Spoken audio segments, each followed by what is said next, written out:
मैं शिविर की आलोचना नहीं करता हूं, सत्यनारायण जी की भी नहीं, लेकिन मैं मौन और संवाद का महत्व आपको समझा रहा हूं। तो हमारे जो बेलजी भाई देसाई हैं, ये गए विपश्यना शिविर करने और इनकी पत्नी भी गई। अब वहां पहला इंस्ट्रक्शन है कि 9 दिन आपको मौन रहना पड़ेगा या 10 दिन मौन रहना पड़ेगा। तो ये चले गए, पत्नी अलग पति अलग। और तीसरे दिन तो बेलजी भाई ने कहा कि मुझे लगा मैं पागल हो जाऊंगा, भागे वहां से, पत्नी भी भागी हुई। तो उन्होंने कहा कि यहां रह के पागल हो जाए, उससे अच्छा घर में लड़ मर के पागल हो जाए। उसके बाद उन्होंने कभी उधर मुंह नहीं किया। तो मैं कहना ये चाहता हूं कि ये जो मौन है ना, वो अपने काम के लिए नहीं है, ये तपस्वी लोगों के लिए, ऋषियों के लिए, मुनियों के लिए, जिनको कुछ दूसरे किस्म की साधनाएं करनी है, उनके अपने लिए तो संवाद है। और आप देख लो इस बात को कि जिस घर में संवाद जितना ज्यादा होगा, उस घर के तनाव उतने कम होने वाले हैं। वो संवाद भले फालतू का हो या बेफालतू का, इसका कोई मतलब नहीं। बेकार की बातें भी आप कर सकते, जरूर करिए। कभी कभी गप्पे मार सकते, मारिए, गप्पों का कोई अर्थ नहीं होता, लेकिन फिर भी आप मारिए। लेकिन उससे क्या होता है ना, जो संप्रेषण है वो महत्व का है। और हमको बिना संवाद किए रह नहीं सकते। जैसे मैं उदाहरण दूं, हम बाजार जाते हैं, ठीक है, और कोई एक दुकान में चले गए। अब दुकान में आप कभी एक ऐसी दुकान में जाओ जो डिपार्टमेंटल स्टोर टाइप की है, जहां पे हर सामान रखा हुआ है, उसकी कीमत वहां पे चिपकी हुई है और कोई है नहीं वहां, कोई नहीं है वहां, सामान रखा हुआ है, कीमतें लगी हुई है, ये फलानी चीज इतने रुपए की, ढिमाकी चीज इतने रुपए की, उठाओ टोकरी में डालो, बिल बनवाओ, निकल आओ। एक तो ऐसी दुकान है। और एक ऐसी दुकान है जहां हर काउंटर पर एक कोई खड़ा है, चाहे कोई भाई खड़ा है, चाहे कोई बहन खड़ा है, और उसने भी लिख रखा है कि देखो ये चीज इस रुपए की। तो आप तो कुछ ना कुछ करने ही वाले हैं। आपको लिखा है तौलिया 20 रुपए की, रेट फिक्स है, फिर भी अरे भाई 18 में दोगे क्या? अब ये जो आपने कहा कि 18 में दोगे क्या, भले वो नहीं देगा, आप 20 में ही लाओगे, लेकिन वो संवाद करने का खोजा आपने रास्ता। रह ही नहीं सकते आप बिना संवाद के, रह ही नहीं सकते। अब भाजी वाला है, वो चिल्ला चिल्ला के बेच रहा है, टमाटर 10 रुपया किलो, टमाटर 10 रुपया किलो। हमने 20 बार सुन लिया, फिर भी यार 8 रुपए किलो देगा क्या? अच्छा 8.5 दे का लगा दे भाई, नहीं 9 रुपए ले लेना, अरे 9.25 रुपए ले लेना। आप उससे मगजमारी कर रहे हो आधा घंटे, वो आपको मजा दे रहा है इसलिए कर, भले आप 10 रुपए किलो में ही टमाटर खरीद। एक रिक्शा वाला है, मान लो रिक्शा चलाता है, उसका रेट फिक्स है कि 5 किलोमीटर 10 रुपए लूंगा, फिर भी आप उसके साथ मोल भाव करते हो कि नहीं करते हो? क्यों करते हो? संवाद के लिए। कोई लोग ये कहते हैं कि हम कंजूस है, कंजूस नहीं है। भाई बिना संवाद के हम रह नहीं सकते, प्रॉब्लम अपनी ये है, इसलिए हम उससे बातें कर रहे हैं। वो चाहे रिक्शा वाला हो, चाहे तांगे वाला हो, चाहे सब्जी बेचने वाला हो, चाहे तौलिया बेचने वाला हो, या कुछ भी बेचने वाला हो, हमें तो उससे संवाद करना ही है, क्योंकि बिना संवाद के व्यक्ति का संबंध बनता नहीं। और व्यक्ति का संबंध न बने तो ये प्रकृति से जुड़े कैसे आप? जब सबको कुटुंब मान के आप चल रहे हैं तो किसी से जुड़ाव तो हो, तो जुड़ाव होगा कैसे? वो तो संवाद से ही हो सकता है। किसी अनजाने आदमी से कैसे जुड़ेंगे आप? बिना बोले जुड़ सकते? सवाल ही नहीं उठता। हर अनजाने आदमी से आप जुड़ेंगे तो बोलकर जुड़ेंगे, और बोलने में संवाद तो आने ही वाला है। तो मैं कहना यह चाहता हूं कि अपने परिवारों में अभी क्या हुआ है, संवाद धीरे धीरे कम हो गया। ये जो हमारे कार्यकर्ता हमको शिकायत करते, राजीव भाई हमारी पत्नी मदद नहीं करती, हमारे बच्चे मदद नहीं करते, सब कार्यकर्ताओं के घरों में एक और एक प्रॉब्लम है, संवाद की कमी। संवाद करते नहीं, कुछ भी करके आएंगे बाहर, कभी घर में आकर नहीं बताएंगे हमने आज क्या किया। पत्नी पूछेगी 10 बार, अरे क्या किया, फिर भी नहीं बताया। अरे तेरे काम की चीज है, बताएं क्या किया। अब जब आप ये मान ही लेते हो कि उसके काम की चीज नहीं है, तो फिर भले आप काम की चीज करो तो वो होने वाली नहीं, सहयोग मिलेगा कैसे आपको? भले आपने दुनिया में तोप चलाई, घर आके बता तो दो कि मैं आज तोप चला के आया, मैंने 10 लोग मार डाले, बताओ तो सही, संवाद तो करो। और आप तो संवाद ही नहीं करोगे तो फिर तो गड़बड़ होने वाली। तो मेरे कार्यकर्ता जो मुझे ये शिकायत करते हैं कि परिवार का सहयोग नहीं मिलता, उसका एक ही कारण है कि हमारे परिवार में परिवार के संबंधियों के साथ संवाद बहुत कम है, और वो कई स्तर से कम है। एक स्तर जैसे ये है कि आप कहीं गए, आपने बताया नहीं आप कहां गए, बस हो गया किस्सा खत्म। आप कहीं जा रहे हैं, भले आप 5 मिनट के लिए घर के बाहर जा रहे हैं, लेकिन आपने बता दिया कि मैं पोस्ट कार्ड खरीदने जा रहा हूं, तो ये संवाद ही तो हुआ। आपने तो बस जुड़ाव हो गया। हर क्षण जुड़ाव चाहिए आदमी को, और आपने बताया नहीं, आपने तो मौन धारण कर लिया, अब आप कहीं चले जाएं, भले कितना भी महत्व का काम करके आए, लेकिन आपका संवाद हुआ नहीं है, तो उस काम का घर वालों के लिए कोई मतलब नहीं है, वो कितना ही बड़ा काम आप करिए। अब उनके लिए जब उस काम का कोई मतलब नहीं है तो बेकार है आपका सब काम, आप प्रेषित ही नहीं कर पाते। कम्युनिकेशन में बहुत लैकिंग है, और ये भी एक अहंकार, बस और कुछ नहीं। हम क्यों बताएं जी, और क्यों बताएं, क्योंकि हम तो मालिक हैं इस घर के। अब वही गड़बड़ है, मालिक नहीं है भाई, आप इस घर के ट्रस्टी हैं। भगवान ने ये घर आपको थोड़े समय के लिए दिया है, हमेशा ये रहने वाला नहीं है आपके पास। मैंने आपसे कहा कोई सगा संबंधी हमेशा आपके साथ नहीं रहने वाला, कोई वस्तु आपके साथ नहीं रहने वाली, आपका शरीर आपके साथ रहने वाला नहीं, तो मालिक कैसे हो गए? मालिक तो आप तब हुए जो कोई चीज हमेशा आपके कंट्रोल में रहे। ये शरीर तक आपके कंट्रोल में नहीं रहेगा थोड़े दिन के बाद, फिर आप मालिक कैसे मानते हैं अपने आप को? तो जब हमारे मन में ये मालिकियत का भाव आता है कि ये परिवार के तो सब मुझसे छोटे हैं, क्योंकि मैं इनकी जीविका चलाता हूं, मैं इनका मालिक हूं, बस वहीं गड़बड़ हो जाती है और वहीं से संवाद टूटता है। संवाद जहां टूटेगा वहां पर बेरुखी आएगी, और वो बेरुखी धीरे धीरे बढ़ती चली जाएगी, और कोई दिन गुस्से में फटेगी, आपके घर में टूटने की नौबत आ जाएगी। दुनिया का कोई वकील, कोई जज आपको नहीं बचा पाए। मेरे मित्र हैं बंबई में, ये फैमिली डिस्प्यूट सुलझाते हैं जज हैं, वो कहते हैं कुछ समझ में नहीं आता मैं क्या करूं। तो मैंने कहा कानून की किताब के आधार पर ये नहीं हो सकता, आप बस इतना करो कि पति पत्नी को कहो कि थोड़ा अहंकार कम करके एक दूसरे से क्षमा मांगना शुरू कर दें, एक दूसरे की प्रशंसा करना शुरू कर दें, घर टूटने से अपने आप बच जाएगा। और वो कहते यही नहीं होता, वो अपना वकील लेके खड़ा, ही अपना वकील लेके खड़ा, उसका वकील ये तुर्रम का, उसका वकील ये तुर्रम, बस गया परिवार उसमें। तो वहां तक नौबत नहीं आए तो उसके लिए ये बहुत सरल है। और एक चलते चलते छोटी सी 2-3 आखिरी बातें कि अगर हम हमारे परिवार में एक भौतिक काम और कर सकें, एक भौतिक काम तो मैंने कहा कि सब साथ मिलकर खाना खाएं, संवाद के लिए वो बहुत जरूरी है। संवाद क्यों जरूरी है? क्योंकि जुड़ाव उसी से होता है आदमी का, हर क्षण संवाद हर बार नया जुड़ाव लाता है। आप कई बार महसूस करेंगे कि संवाद करते करते आपका किसी के प्रति प्रेम बढ़ता है या किसी के प्रति आकर्षण बढ़ता है। उसको जितना कम करते जाएंगे प्रेम भी कम होगा, आकर्षण भी कम होगा, सब चीजें कम होती जाएंगी, प्रेम तत्व कम होगा, मैंने आपसे कहा टेंशन बढ़ेंगे वगैरह वगैरह सब होगा। तो इसलिए इसका बहुत महत्व है। इसी के साथ एक चीज का और महत्व है जो भौतिक बात है, वो ये एक दूसरे की सेवा करना।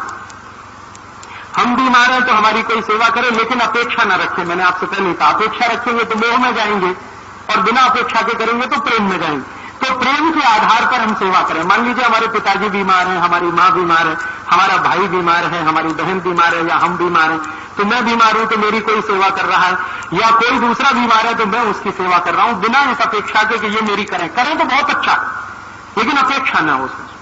तो क्या होगा कि प्रेम तत्व प्रबल होता जाएगा, लगातार बढ़ता जाएगा। और सेवा आप जानते हो इतना बड़ा माध्यम है जो किसी को भी जीत सकते। आपने देखा नहीं है, ये जो ईसाई मिशनरियां हैं, इन्होंने सेवा भाव से ही हिंदुस्तान के एक बहुत बड़े इलाके को जीत रखा। आप कभी नॉर्थ ईस्ट में जाइए, नागालैंड, मिजोरम, मणिपुर, त्रिपुरा, वो पूरा हिस्सा हिंदुस्तान से कटकर अलग होने को तैयार है सिर्फ सेवा के आधार पर। उन्होंने कुछ वो बना दिए हैं हॉस्पिटल, कुछ खोल दिए हैं स्कूल, उन स्कूलों में पढ़ाते हैं बच्चों को, हॉस्पिटल में करते हैं मरीजों की सेवा। बस उसी पर नागालैंड का साधारण नागरिक कहता है जी हमें भारत में नहीं रहना, हमको तो इनके साथ रहना। और उसी की ताकत पर उन्होंने यहां तक करा लिया है कि नागालैंड की भाषा अंग्रेजी है। हिंदुस्तान में 2 ही ऐसे राज्य हैं जिनकी राज्य भाषा अंग्रेजी है, बाकी कोई राज्य नहीं। कल को वो अलग भी हो जाए तो वहां की जनता उनके साथ जाने वाली। तो ये जो सेवा तत्व है ये हमारे यहां बहुत महत्व का है, और ये महत्व का तत्व तो हम परिवार से शुरू करें। परिवार में एक दूसरे की सेवा करना, वो छोटा हो या बड़ा हो, ये इमैटीरियल है। क्योंकि मैंने आपसे कहा कोई छोटा नहीं, कोई बड़ा नहीं, सब ईश्वर तत्व है, सब परमात्मा के अंश है। आप उनके साथ रह रहे हैं ये आपका सौभाग्य है, या वो आपके साथ रह रहे हैं तो ईश्वर ने आपको मौका दिया है, ट्रस्टी बनाकर इस घर में आपको भेजा। ये भाव अगर आपके मन में है तो किसी की भी सेवा करने में आपको कोई हिचक नहीं आएगी, छोटा हो या बड़ा। तो अगर आपने भौतिक रूप से ये सेवा करना, भौतिक रूप से संवाद करना, एक साथ मिलकर भोजन करना, एक साथ मिलकर बातें करना, ये कुछ छोटी छोटी भौतिक बातें करना शुरू कर दिया, आप बहुत सारे तनाव, बहुत सारे टेंशन, बहुत सारे परिवार के क्लेश, झगड़े सब मिट जाएंगे। मैं कहना ये चाहता हूं कि झगड़े सभी परिवार में होते हैं, कलह सभी परिवार में होती है, क्लेश सभी परिवार में होता है। कोई ऐसा परिवार दुनिया में नहीं होगा जहां झगड़े ना हो, क्लेश ना हो, कलह ना हो। लेकिन उसको कम करना, उसको समाप्त करना ये हमारे हाथ में है, ये हमारे कंट्रोल में है। हम थोड़े व्यवहार के परिवर्तन से इन सब चीजों को बहुत आसानी से कंट्रोल कर सकते हैं। चलते चलते एक छोटी सी बात और, आजकल हमारे यहां परिवार अगर चलाना है तो कर्तव्य भाव से चलेगा। अभी हमारे देश में एक गड़बड़ हो गई है, और वो गड़बड़ ये हो गई कि एक संविधान आ गया हमारे देश में, जो हमारी इच्छा से नहीं बना है। ये बिल्कुल सही बात है। We the people of India, ये सबसे बोगस बात है जो लिखी हुई है, क्योंकि हमने कभी आत्मार्पित नहीं किया। 300 लोग थे जिन्होंने इसको बना दिया और उन्होंने घोषित कर दिया कि ये हो गया। अब उसमें गड़बड़ी जो हो गई है, मूल में भूल वो ये हो गई है कि जो कुछ उसमें है वो अधिकार प्रधान है, कर्तव्य प्रधान कुछ है ही नहीं। पूरे संविधान आपको ये अधिकार, आपको ये अधिकार, आपको ये अधिकार, आपको ये अधिकार, आपको ये मौलिक अधिकार, आपको वो मौलिक अधिकार, कर्तव्य भाव उसमें नहीं है। एक जगह है बस पूरे कॉन्स्टिट्यूशन में, आर्टिकल 51, बस उसके बाद कहीं कुछ नहीं है। और अधिकारों के लिखान निकालूं तो 20 आर्टिकल है। तो ये जो अधिकार प्रधान हमने बनाया अपने संविधान को, तो सरकार भी पूरी तरह से अधिकार प्रधान है। सरकार को ये अधिकार है, सरकार को ये अधिकार है, सरकार को ये अधिकार है, सरकार को ये अधिकार है। कर्तव्य क्या है? वहां पे ठन गोपाल। तो मैं कहना यह चाहता हूं कि अपने देश का संविधान और ये जो सरकार है ना, ये बिल्कुल उल्टी दिशा में है। कारण उसका यह है कि ये सब कुछ अधिकार प्रधान व्यवस्था में है। अपना परिवार अधिकार प्रधान व्यवस्था में नहीं चल सकता। परिवार चलेगा कर्तव्य प्रधान व्यवस्था से। परिवार में हम अधिकार से ज्यादा कर्तव्य की बात सोचें। मेरा ये कर्तव्य है, मेरा ये कर्तव्य है, मेरा ये कर्तव्य है, मुझे ये करना है, पति का ये कर्तव्य है, पत्नी का ये है, बेटे का ये है, बेटी का ये है, मां का ये है, पिता का ये है, भाई का ये है, बहन का ये है।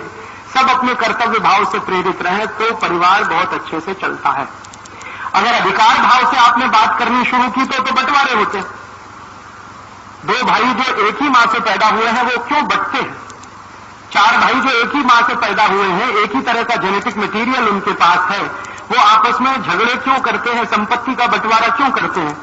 अधिकार भावना से। मेरा अधिकार इतनी संपत्ति पर, तेरा अधिकार इतनी संपत्ति पर, मेरे हिस्से में इतना, तेरे हिस्से में इतना। तो ये जो अधिकार भावना आई है, ये अंग्रेजों की लाई हुई है हिंदुस्तान में। अगर अंग्रेज नहीं आते तो हिंदुस्तान के समाज में ये अधिकार भावना नहीं होती। अंग्रेजों ने लाकर ऐसे नियम कायदे कानून बनाए और ऐसा ही संविधान बनवा दिया जिसमें अधिकार अधिकार अधिकार तो हर जगह है, कर्तव्य तो कहीं है नहीं। तो मैं आपसे कहना यह चाहता हूं कि आप परिवार अगर चला रहे हो तो कर्तव्य भावना से चलाओ, अधिकार भावना से नहीं।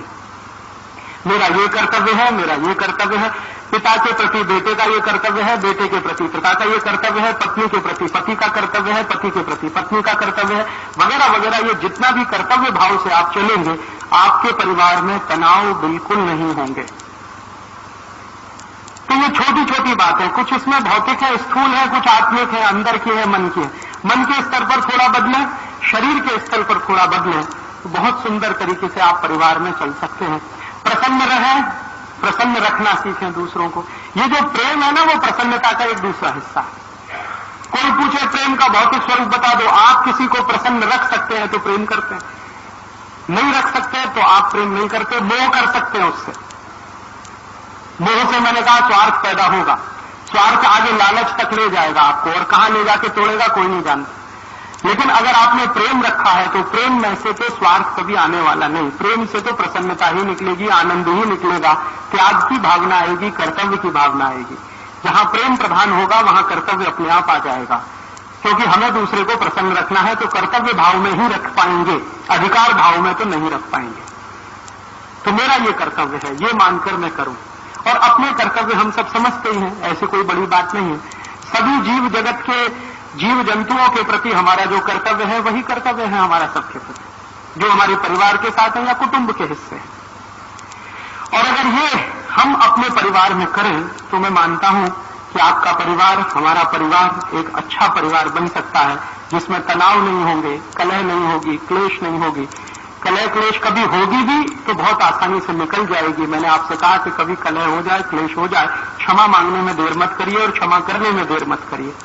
तो आप देखेंगे 2 मिनट में सब काफूर हो जाएगा। गलतियां हर आदमी करता है, कोई आदमी आदर्श नहीं होता, न कोई स्त्री आदर्श है, न कोई पुरुष आदर्श है, न कोई बेटा आदर्श है, न कोई बाप आदर्श है। हम में से चूंकि कोई आदर्श नहीं है और हम सब परमात्मा के अंश हैं, ये मानकर अगर हम कोई भी बात करेंगे तो बहुत आसानी से क्षमा करना, क्षमा करवाना या क्षमा देना या क्षमा लेना हमें आ जाएगा। बहुत आसानी से हम प्रेम करना सीख जाएंगे, प्रशंसा करना सीख जाएंगे, सेवा बहुत आसानी से हम कर पाएंगे और परिवार को एक अच्छा स्थान बना पाएंगे जहां जो भी रहेगा कर्तव्य भाव।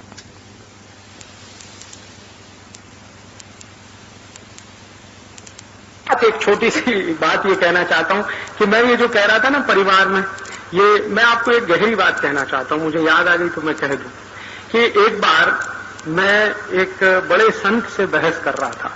अब उनका नाम नहीं बताऊंगा मैं आपको क्योंकि उसके दूसरे कारण। तो मैं उनसे बहस कर रहा था, बहस इस बात पे कि आप कहते हो मोक्ष है, मोक्ष है, मोक्ष है, आप मुझे मोक्ष ले जा सकते हैं क्या? तो उन्होंने मुझे कहा कि कोई दुनिया का दूसरा आदमी दूसरे को मोक्ष नहीं ले जा सकता, माने मैं तुमको मोक्ष नहीं ले जा सकता, तुम चाहो तो खुद मोक्ष जा सकते हो। तो मैंने कहा ये तो सब साधु संत कहते हैं कि मेरे पास आओ, गंदा ताबीज बनवाओ, मैं तुम्हें मोक्ष ले जाता हूं, इतने 1000 की गुरु दक्षिणा दे दो, इतने लाख की गुरु दक्षिणा दे दो, एक गंडा बांधता हूं, एक ताबीज बांधता हूं, चलो मोक्ष में मिलेगा। तो उन्होंने कहा ये सब पाखंडी है, कोई साधु संत नहीं है, ये सब आध्यात्मिक उद्योगपति है। कोई भी आदमी जो ये कहता है आपसे कि मैं आपको मोक्ष ले जा सकता हूं, आप जान लो कि उससे बड़ा पाखंडी दुनिया में कोई नहीं। और बहुत सारे ऐसे पाखंडी लोगों ने समाज का बहुत दुरुपयोग किया है, बहुत नुकसान भी किया है। कोई भी आपसे ये कहता है, कितना भी ऊंचे पद पर बैठा हुआ हो, वो अगर कहे कि मैं आपको मोक्ष ले जा सकता हूं, ये दुनिया का सबसे बड़ा पाखंडी आदमी है जो ये कह रहा। कारण उसका क्या है? दुनिया में कोई व्यक्ति खुद तो मोक्ष जा सकता है लेकिन दूसरे को नहीं ले जा सकता। अब एक दिन क्या हुआ कि जो संत से मैंने ये बात कही तो उन्होंने कहा तुम्हारी कोई जिज्ञासा है मोक्ष के प्रति? मैंने कहा मेरी बहुत जिज्ञासा है। तो कहने लगे तुम क्या सीखना चाहते हो? क्या? मैंने कहा मैं ये जानना चाहता हूं कि मोक्ष किसको होता है, किसको नहीं होता। तो उनका अच्छा कैसा करो, वेद पढ़ लो। तो मैंने कहा पूरे वेद पढ़ूंगा तो तकलीफ है, इतना समय कम हो। तो मैंने कहा अच्छा मैं तुमको कुछ हिस्से वेद के बता देता हूं, तुम पढ़ लो। तो मैंने फिर कुछ पढ़ा, उनके सानिध्य में रह के संस्कृत थोड़ा बहुत सीख के फिर पढ़ा। तब मेरे समझ में आया एक बहुत सुंदर बात हमारे वेदों में कही गई है, जो त्रिविध दुखों से मुक्त हो जाए और दूसरे को दुखों से मुक्त कराए वही मोक्ष जाता है। अब त्रिविध दुख क्या है? दैहिक, दैविक और भौतिक। दैहिक दुख माने शरीर का दुख, माने आप बीमार हैं, लाचार हैं, अपंग हैं, बेकार हैं वगैरह, ये सब दैहिक दुख। दैविक दुख माने भूकंप आ गया, अकाल पड़ गया, धरती फट गई, दावानल हो गया, ये दैविक दुख। और तीसरा भौतिक। भौतिक दुख माने गरीबी आ गई, भूखमरी आ गई, भूख से मरना पड़ रहा है, बिना कपड़े हम ठंड में ठिठुर रहे हैं, मर रहे हैं, ये भौतिक दुख। तो 3 दुख माने गए हैं दुनिया में, दैहिक, दैविक और भौतिक। तो जो व्यक्ति इन 3 दुखों से मुक्त हो जाए और दूसरे को मुक्त करवाने का काम करे वही मोक्ष जाने का अधिकारी है। अब आप उसमें बताओ कहां गंदा, कहां ताबीज और कौन सा आपको ये करना, बताओ मुझे। और ये एक ऐसी बात है जिस पर मैंने हिंदुस्तान के कई साधु संतों से बहस की है। मैं उनसे कहता हूं कि आप बोलो आप इससे सहमत हो कि नहीं? तो कहते हैं हाँ बात तो सही है, क्योंकि इसको नकारेगा कौन? क्योंकि ये मेरी बात नहीं है, हजारों साल पहले कही हुई, वेदों में लिखी हुई ऋषि मुनियों की बात है। उपनिषदों में भी इस पर कई किस्से हैं, पुराणों में तो कई लोगों ने उसको अपने तरीके से व्याख्यायित किया।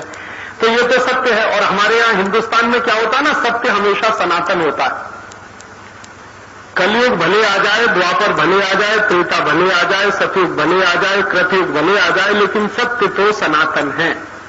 सतयुग में भी वही है, द्वापर में भी वही है, त्रेता में भी वही है, कलयुग में भी वही है, कृतयुग में भी वही है। सत्य सनातन है हमारे यहाँ, सत्य कभी बदलता नहीं। तो ये सत्य है कि जो त्रिविध दुखों से मुक्त हो जाए और दूसरों को मुक्त कराए वही मोक्ष जाने का अधिकारी है। ये बात मेरे समझ में अभी आई है। तो अब कोई मुझे ये कहता है कि राजू भाई आप ये आजादी बचाओ आंदोलन क्यों चलाते हो? तो मैं कहता हूं मोक्ष जाने के लिए चलाता। मैंने तो अब ये जवाब देना शुरू कर दिया। मैं किसी को ये कहता ही नहीं कि मैं कोई क्रांति करने वाला हूं, कि क्रांति होने वाली है, कि व्यवस्था बदलने वाली है कि नहीं बदलने। मैं तो ये कहता हूं कि भाई मैं त्रिविध दुखों से मुक्त होना चाहता हूं, दूसरों को कराना चाहता हूं, तो मैं मोक्ष जाने का अधिकारी हूं, इसलिए ये सब कर रहा हूं। आप भी अगर मेरे साथ मोक्ष चलना चाहें तो आप भी ये करिए। और हमारे यहां तो मोक्ष से ऊंची कोई चीज होती नहीं। हम कहते हैं ना, ये जन्म जन्मांतर के दुखों से छूटना है, ये बार बार जन्म लेना, बार बार आना, फिर जन्म लेना, फिर आना, फिर जाना, ये काय को चक्कर चलाना, मोक्ष ही ले लो ना, हमेशा के लिए खत्म किस्सा। तो मोक्ष आप चलो, मैं भी चलूं, पूरा देश चले, तो इसका एक ही शर्त है कि आप त्रिविध दुखों से मुक्त हो जाओ और दूसरे को कराओ। तो आप दैहिक दुख से मुक्त हो जाओ। दैहिक दुख माने आपके शरीर में कोई कष्ट न रहे, तो आप संपूर्ण स्वस्थ रहो। दूसरा, दैहिक दुखों से मुक्त हो जाओ, माने कहीं भूकंप आ गया, धरती कंप आ गया, भूचाल आ गया और उसमें आप फंस गए हैं, तो उस दुख से मुक्त हो और दूसरे को भी करा दो। कोई भूकंप में मर गया है, कोई भूकंप में फंस गया, उसकी मदद कर दो, वो भी दुख से बाहर आ जाए। और भौतिक दुख से माने गरीबी, भूखमरी, बेकारी से आप दूर हो जाओ और दूसरे को भी दूर कराओ। तो ये 3 काम आप करो, 3 काम मैं करता हूं, हम दोनों मोक्ष चलेंगे, पूरे हिंदुस्तान का 105 करोड़ का मोक्ष हो जाए। अब अगर आपको ये बात समझ में आती है कि मोक्ष जाने का ये रास्ता है, तो आपको वही करना पड़ेगा जो मैं कर रहा हूं। क्योंकि दैहिक दुख से आप मुक्त हो गए, ठीक है, आपने योग किया, प्राणायाम किया, आपने साधना की, दवा खाई, ये किया, आप तो दैहिक दुख से मुक्त हो गए। लेकिन दूसरे को अगर नहीं कराया तो आप तो रह गए हैं, तो फिर तो मोक्ष नहीं होने वाला। तो आप हो जाओ मुक्त, फिर दूसरे को करा दो। आप दैहिक दुख से मुक्त हो जाओ, दूसरे को करा दो। भौतिक दुख से मुक्त हो जाओ, दूसरे को करा दो। तो आप भी मोक्ष चलो, मैं भी मोक्ष चलूं, ये बार बार जन्म जन्म का चक्कर ही कट जाए। तो इसलिए ये आजादी बचाओ आंदोलन में करता हूं। अभी मुझे इसका बहुत अच्छा जवाब मिल गया। कोई पूछता ये आप क्यों करते हो? कोई कहता राजीव भाई के मन में प्रधानमंत्री बनने की इच्छा है, कोई कहता ये एक दिन पार्लियामेंट में जाने वाले हैं, कोई कहता ये कोई पार्टी बनाने वाले हैं, कोई कहता ये मंत्रिमंडल बनाने वाले हैं। अभी मैं सबको कहने वाला हूं कि मेरी एक ही इच्छा है कि मुझे मोक्ष हो जाए, माने अगली बार मुझे जन्म न लेना पड़े। तो उसके लिए तो ये शर्त है और वो शर्त की पूर्ति मैं कर रहा हूं, उसी के लिए ये आजादी बचाओ आंदोलन चला रहा हूं। तो आप अगर इस तरह का कोई काम करें अपने जीवन में, तो आप भी इन तीनों दुखों से मुक्त होंगे, दूसरे को कराएंगे। तो इसके लिए हम आजादी बचाओ आंदोलन चलाते हैं। अब आप इसमें कुछ अगर मदद कर सकें तो करिए। क्या मदद कर सकते हैं? हम दूसरों का दुख दूर करने के लिए क्या क्या करते हैं? जैसे बहुत सारे गरीब लोग हैं देश में, बेरोजगार हैं, उनको ज्यादा से ज्यादा रोजगार मिले, उसके लिए रात दिन हम लगे रहते हैं। तो कैसे हो? वो कुछ सामान बनाए, उनका सामान बाजार में बिके, वो सामान बेचकर उनको मुनाफा हो ताकि उनका जीवन चले। तो इसलिए हम छोटे छोटे उद्योग, कुटीर उद्योगों को समर्थन देते हैं और लोगों से कहते हैं कि ये बड़े बड़े विदेशी माल मत खरीदो, छोटे छोटे स्वदेशी कुटीर उद्योगों का माल खरीदो, ताकि उन गरीबों का रोजगार बने, उनका भौतिक दुख दूर हो जाए। इसी तरह से दैहिक दुख दूर करने के लिए अभी जब भूकंप आया, आपने शायद सुना होगा, भयंकर भूकंप आया गुजरात में, तो हम सब आजादी बचाओ आंदोलन के कार्यकर्ता 3 महीने अपना सारा काम धाम छोड़कर वहां गए। और क्यों गए? कि जिनके ऊपर वो दैविक आपत्ति आई है उनको थोड़ा मदद करें, उनका थोड़ा दुख दूर करें। तो दवाएं बांटने का काम हमने किया। और किसी ने मुझे कहा कि आप ये क्यों करते हो? तो मैंने कभी ये नहीं कहा कि हम ये स्वार्थ के लिए, हमने कहा कि भैया हम तो इसलिए करते हैं कि हमें मोक्ष जाना। हमें मालूम है कि इनको दैविक दुख आया है, अब इनका दैविक दुख अगर हम दूर करा दें तो हमें मोक्ष जाने की एक सीढ़ी आगे मिल जाएगी। तो इसलिए तो हम ये करते हैं। इसलिए नहीं कर रहे हैं कि हमें कोई परोपकार करना है। परोपकार हो रहा है वो तो उसका दूसरा हिस्सा है, हमें तो मुख्य ये है कि मोक्ष जाना है, इसलिए हम ये सब कर रहे हैं। तो हमने आजादी बचाओ आंदोलन की तरफ से जो भी सेवा काम किया, न तो उसको अखबार में छपाया, न उसका बैनर बनाया, न उसका पोस्टर बनाया, कुछ नहीं किया, क्योंकि हमें अपने लिए करना है, किसी दूसरे के लिए नहीं करना। तो अगर आप ऐसे कुछ काम अपने हाथ में ले लें जिनसे आप ये दूसरों के दुखों को दूर करा सकें, और मैं मानता हूं कि जो मनुष्यता है या जो इंसानियत है वो इसी बात से नापी जाती है कि आप अगर दुखी नहीं है तो दूसरे को भी दुखी न होने दें, उसी में आपकी मनुष्यता और इंसानियत झलकती है। तो अगर आप ऐसे काम में हमारी कुछ मदद करेंगे तो आप भी इस मोक्ष जाने के रास्ते पर चल सकेंगे, ये निवेदन मेरा है। तो आजादी बचाओ आंदोलन का जो काम है उस काम का आप मदद करें। ज्यादा से ज्यादा स्वदेशी सामान खरीदें, छोटे छोटे उद्योगों के सामान खरीदें ताकि उनका दुख दूर हो, देश का पैसा विदेश में न जाने दें ताकि देश को कर्ज न लेना पड़े, फिर हमें दूसरे दुख में न फंसना पड़े। कहीं कोई प्राकृतिक आपत्ति आ जाए तो तुरंत सेवा के लिए दौड़ पड़े ताकि आप जो दुख से गुजर चुके हैं या नहीं गुजरना चाहते वो दूसरा ना गुजरे। ऐसे ऐसे छोटे छोटे काम। तो आप जब यहां से जाएंगे तो नीचे एक स्टॉल लगा हुआ है, उस स्टॉल पर छोटे छोटे गरीब कारीगरों द्वारा बनाई गई कुछ वस्तुएं रखी हुई हैं। कोई दंत मंजन है, कोई खादी के कपड़े हैं। 10-12 गरीब कार्यकर्ता हमारे सेवाग्राम आश्रम में खादी बनाते हैं और वो खादी के कपड़े यहां पर आए हैं। आप अगर उनको खरीदेंगे तो कुछ 10-11 जो गरीब कार्यकर्ता हैं उनका भौतिक दुख आप दूर कर सकेंगे और वो भौतिक दुख आपने दूर किया तो उनके लिए एक रास्ता खुलेगा और आपके लिए भी एक रास्ता खुलेगा। ऐसे ही कई कार्यकर्ता हमारी पुस्तकें बनाते हैं, कैसेट बनाते हैं प्रचार के लिए, अगर आप वो ले सकेंगे तो बहुत अच्छा है। कुछ कार्यकर्ता अखबार छपाते हैं, उन अखबारों में ये सब खबरें आती हैं कि हम कहां क्या कर रहे हैं, वो अखबार के अगर आप मेंबर बन सकेंगे तो ये उनके लिए एक रास्ता खुलेगा। तो आप मदद रूप साबित हों ऐसे लोगों के जो कुछ ना कुछ दुख में फंसे हैं, बेरोजगारी के कारण, गरीबी के कारण, भुखमरी के कारण। तो ऐसे ही गरीब बेरोजगार लोगों की गरीबी बेकारी दूर करने के क्रम में हम ये सारा काम करते हैं स्वदेशी का। उस काम में आप भी सहयोग करेंगे तो शायद हम और आप एक ही पथ के अनुगामी बन सकेंगे और कोई बड़े उद्देश्य को हासिल कर सकेंगे। इतना ही कहकर आप सबका बहुत आभार, धन्यवाद। आपने बहुत शांति से सुना, बहुत आभार।